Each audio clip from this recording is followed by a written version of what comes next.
өөрийн оролцъё гэж хүсэн тендерийн материалыг бол үн төлбөргүйгээр системээс авч байгаа.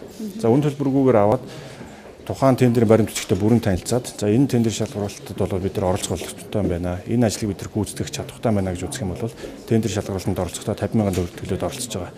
За хоёрдугаарт нь бид нар цахим тендер шалгаруулалтын систем дээр ажлын тендерийн хувьд бол хяналтын төсвийг ил тод мэдээлж байгаа. За тэгэхээр тухайн хяналтын төсвийг аж ахуйн нэгжүүд маань бас нээлттэй ил тод авч байгаагаар өөрийн бас тендерийн үнэ боловсруулахад ийм нээлттэй ил тод байдлыг бий болгосон.